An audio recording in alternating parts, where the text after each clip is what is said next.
Los chupasangres en Brasil. Es una clara evidencia de un ataque extraterrestre. La Operación Prato, mejor conocida como Operación Platillo, fue la primera operación realizada por la Fuerza Aérea Brasileira, la cual se centró principalmente en ovnis. Se llevó a cabo entre los años 1977 y 1978. En 1977, en la isla de Colares, en Brasil, ubicada en la desembocadura del río Amazonas, ocurrió una serie de avistamientos ovni. Todo estuvo muy bien documentado.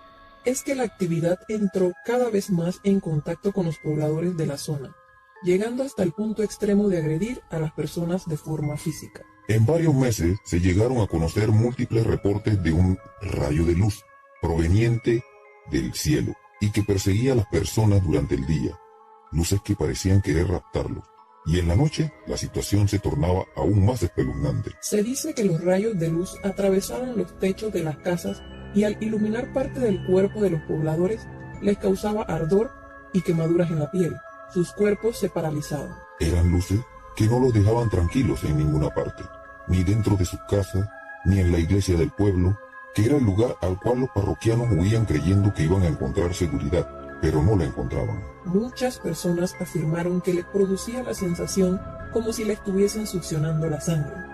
Es por eso que los testigos empezaron a llamarlos los chupa-chupa. Los casos fueron llevados hasta directores de salud de la isla, donde empezaron a tratar a las víctimas y donde se evidenciaban las marcas y pequeños agujerillos similares a los que deja una inyección en los sectores quemados. Esas heridas cicatrizan a los 10 minutos de ser producidas, y las pruebas que se le realizaron a los pacientes mostraban que estos sujetos sufrieron una fuerte disminución en varios componentes de la sangre, lo que le produjo anemia a muchos. Se tiene entendido de casos que terminaron en muerte y según los forenses, la causa fue desconocida. Tal fue el estado de gravedad de la situación que una doctora de apellido Welay, Cecília Carvalho, se contactó con autoridades para que viajaran a la zona. Cuenta la historia que en la semana siguiente hubo un contingente de militares que llegaron a la isla Colares. Sin embargo, ya casi nadie habitaba el lugar, casualmente por todo lo ocurrido de los fatídicos hechos, pero aún así se empezó una investigación por parte de la Fuerza Aérea. De aquí su nombre conocido como Operación Prato, operación liderada por el comandante Urange Holanda Lima. Aquí lograron recopilar material de alta importancia, fotos y demás de los avistamientos, pero esa información fue declarada como confidencial y archivada por el gobierno de Brasil.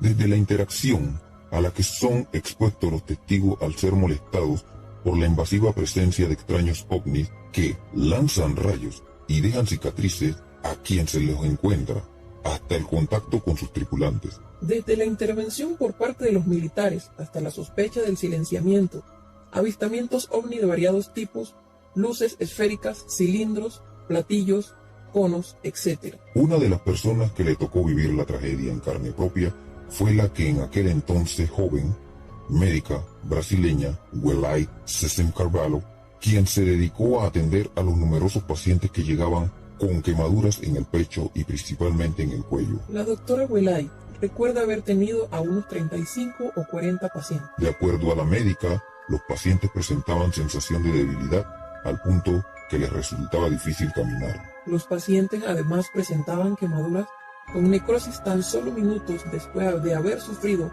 un ataque por un ovni, siendo que la necrosis en quemaduras normales se produce unas 96 horas después de efectuada la quemadura. Welay también relató un avistamiento que tuvo ella de un objeto metálico en forma de cono truncado que se paseó por el centro del pueblo a muy baja altura un día a eso de las 5 de la tarde. Recuerda además que dentro del aparato volador podía verse un ser pequeño de una estatura de 1.2 a 1.3 metros. Dos de los pacientes que ella atendió murieron por causa de estos ataques. La doctora recuerda que cuando recibió los certificados de defunción de ambos, estos decían que la causa de muerte era desconocida. Ambos presentaban quemaduras y agujeros características de los ataques ovni. Después, al tiempo, fue que la Fuerza Aérea, presionada ante la dramática situación que se estaba viviendo en Colares, se vio obligada a enviar a un grupo de militares a investigar qué estaba sucediendo en Colares y en sus alrededores. Es que le mencionamos la Operación Prato. Sin embargo, los militares llegaron 90 días después, luego del clímax de la tragedia, cuando Polaris ya había sido abandonado por casi todos sus asustados habitantes. La Operación Plato, desde el punto de vista oficial, en mayo del 2004, se realizó una reunión entre varios generales de alto rango de la Fuerza Aérea Brasileña, con varios ufólogos brasileños liderados por Ademar Guevara. Los militares hicieron entrega de algunos archivos recopilados durante el transcurso de la Operación Plato para disposición y análisis de los ufólogos. Conforme con los documentos liberados en 1977, los militares tomaron fotos de los ovnis, entrevistaron a testigos y tuvieron encuentros cercanos, logrando hacer dibujos de los objetos y de sus trayectorias. El comandante del grupo de estudio era un militar, que de acuerdo con Guevara era inicialmente escéptico y pretendía desmitificar el asunto y explicarlo de manera prosaica. Sin embargo, con el transcurrir de las semanas, su opinión fue cambiando hasta darse cuenta que algo grave estaba ocurriendo en el lugar. El nombre de este militar era el coronel Wijnands Holanda Lima. De acuerdo a una entrevista realizada a Holanda por la revista de ufología brasileña, los lugareños frecuentemente le disparaban a los ovnis. En palabras de Holanda, siempre les decíamos no les disparen, no les disparen. Una vez una fuerte luz había sido apuntada a un carpintero. El hombre tenía unos 50 o 60 años. Tomó su rifle y le disparó al platillo volador. La luz lo rodeó y él cayó al suelo, casi paralizado. Durante 15 días el carpintero apenas se pudo mover. Podía hablar y escuchar, pero le resultaba difícil moverse. Según Guevara, los últimos relatos del coronel consistieron en decir que él, junto con un compañero, habían tenido un fugaz contacto con uno de los tripulantes de los ovnis. Según relató, el tripulante bajó del ovni y se puso delante de los dos militares, los miró en silencio a los ojos y luego retornó a su nave aérea. Holanda menciona que cuando hizo el reporte militar acerca de este contacto con el ser humanoide, la Fuerza Aérea Brasileña dio por terminada inmediatamente la Operación Plato y se guardó los archivos de la operación. Estos sucesos relatados por Holanda obviamente no aparecen en los archivos liberados en el 2004. Tiempo después de hacer estas polémicas declaraciones, Holanda fue encontrado ahorcado en la habitación de su casa en Cabo Frío. Muchos sospechan que fue silenciado, otros que sufría de una gran depresión que lo llevó a quitarse la vida.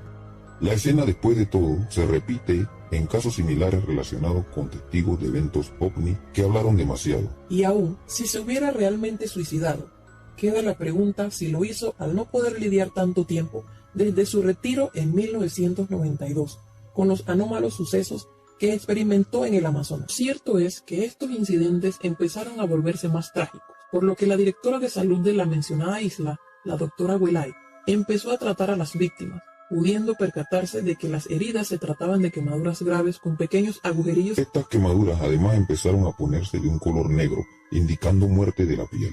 Pero lo más extraño es que esto sucedía casi siempre 10 minutos después de la exposición a las luces, mientras que las quemaduras normales demoran alrededor de 96 horas en presentar ese comportamiento. La sensación de chupa-chupa o succión de la sangre manifestada por varias víctimas fue ratificada por estudios médicos que determinaron anemia en estas personas, evidentemente causada por pérdida de sangre, siendo alrededor de las 5 de la tarde, días después de la muerte de las dos personas. La doctora fue testigo de que una mujer estaba desmayada en el camino, la cual había sido víctima de aquellas luces. Luego de auxiliarla, todos, incluida la doctora, fueron testigos de un extraño objeto metálico y luminoso en forma de cono truncado. La doctora Welay relata también haber recibido presiones por parte de los militares. Fui obligada por la Fuerza Aérea Brasileña a convencer a los lugareños de que las luces que los atacaban eran alucinaciones colectivas y que lo que ellos habían visto no había ocurrido nunca, relata Welay. A pesar de todas las presiones, la doctora Welay no cedió a las presiones de los militares. Por la noche, la población quedaba en vigilia, se encendían hogueras, batieron ollas y soltaban fuegos artificiales en el intento de espantar el chupa-chupa. Quien tenía escopeta en casa quedaba con ella en puño listo para disparar si la luz apareciera. Esto fue inicialmente estudiado por el ufólogo y filósofo brasileño Daniel Reviso Gysi, quien hizo un reporte sobre los incidentes. En 1988, el ufólogo y científico francés Jacques Vallée viajó a Brasil a investigar las historias de personas que habían sido heridas por ovnis y otras historias de la ufología brasileña. Vale se entrevistó con varias personas, incluida la doctora Bollay. Sus conclusiones sobre lo investigado en Brasil fueron que este tipo de incidentes no eran poco comunes y que merecían un estudio científico. Otro investigador fuertemente interesado, además del ya mencionado Gebhardt, fue el norteamericano Bob Pratt. La historia ovni de la zona amazónica es bastante más amplia de lo que se relata aquí. Si bien es cierto, ya estamos acostumbrados a leer sobre las decenas de casos de mutilaciones de animales y hasta sobre los posibles adopciones de seres humanos en varias partes del mundo. Pero aún no hemos recibido muchos reportes de agresiones extraterrestres hacia nosotros. Newton Cardoso vive en un lugar cercano a la ciudad de Colares. En el terreno, él construyó una especie de plaza, donde colocó monumentos de seres extraterrestres y en el centro una miniatura de lo que sería una nave espacial en formato de globo. Conocido por el apodo de Teniente, Newton es una de las pocas víctimas aún vivas del fenómeno. Él recuerda que sufrió el ataque porque no quería dormir en su casa. Decidió entonces quedarse en la casa de la novia. Me dieron una red para dormir y la armé en el pasillo de la casa. En la red, al lado, se acostó mi suegra, relata. En aquella noche, un objeto luminoso sobrevoló el inmueble.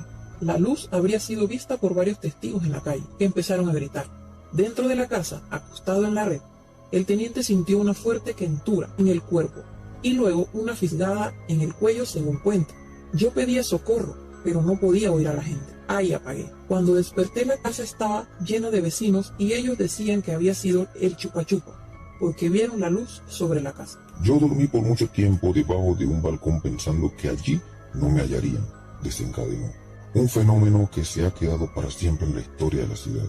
40 años después, hay mucho más preguntas que respuestas para explicar. De hecho, lo que fueron aquellos cuerpos luminosos que sobrevolaron la región en 1977 y crearon el mito popular del Chupa.